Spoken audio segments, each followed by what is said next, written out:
একটা জিনিস আমি দেখছি যে অনেকে হয়তো ফার্স্ট ডিগ্রি হোলিফায়ারের কমপ্লিট করেছো কিংবা সেকেন্ড ডিগ্রি কমপ্লিট করেছো, পরবর্তী ডিগ্রি আমার কাছে করতে চাইছো, তাতে কোনো সমস্যা নেই। কিন্তু সেই ক্ষেত্রে আমি সবসময় বলি তোমাকে সার্টিফিকেট দেখাতে হবে যে তুমি একটা সঠিক জায়গায় শিখেছো।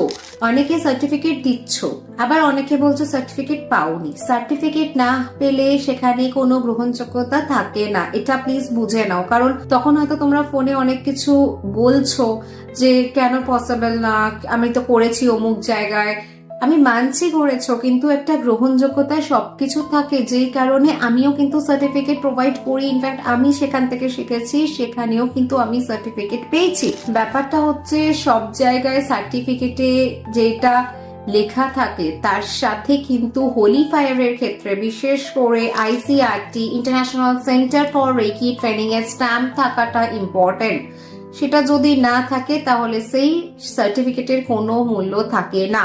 এটা দ্বিতীয় জিনিস, কারণ সার্টিফিকেট না পাওয়াটাও যেমন কোনো প্রমাণযোগ্যতা থাকছে না যে তুমি শিখেছো, ঠিক সেরকম ভাবেই সিম্পল একটা সার্টিফিকেট দেখিয়ে দিলেও হবে না। কারণ আমি তোমাকে আমার সার্টিফিকেটটা যেটা প্রোভাইড করি স্টুডেন্টদের সেটা দেখিয়ে বোঝাচ্ছি। দেখো, এটা হচ্ছে সেকেন্ড ডিগ্রি সার্টিফিকেট হতে পারে, আমি ফ্রন্ট ক্যামেরাতে ভিডিওটা করছি বলে উল্টো আসছে, কিন্তু যেটা মেইন বোঝানোর জন্য যে সার্টিফিকেটের স্ট্যাম্পটা দেখো, এটা হচ্ছে ICRT নিজস্ব লোগো, যেটা তুমি যদি অ্যাজ ওখানে মেম্বার না থাকো তাহলে তুমি এটা সার্টিফিকেটে দিতে পারবে না।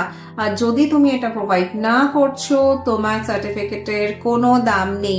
তুমি যেখান থেকে শিখেছো সেটা কিন্তু প্রোভাইড করলেও এটা গ্রহণযোগ্যতা প্রমাণ করছে না। তাই যে ক্ষেত্রে তোমরা সার্টিফিকেট দেখাচ্ছ যারা, আমি তোমাদের করাতে পারছি না পরবর্তী ডিগ্রি, তাদের জন্য আমি ভিডিওটা করে দিচ্ছি পুরো, যে এই সার্টিফিকেট লোগোটা যদি তোমার সার্টিফিকেট না থাকে সেটা সেই সার্টিফিকেটের কোনো গ্রহণযোগ্যতা নেই।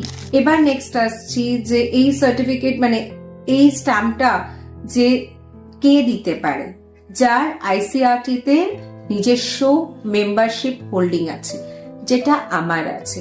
ইনফ্যাক্ট ওয়েস্ট বেঙ্গলে 2-3 জন টিচারের আছে। আমার টিচার আমার গুরু অজয় কুমার দত্ত, আমার হাজবেন্ড, তো সেই ক্ষেত্রে ওরও কিন্তু সেখানে নাম আছে।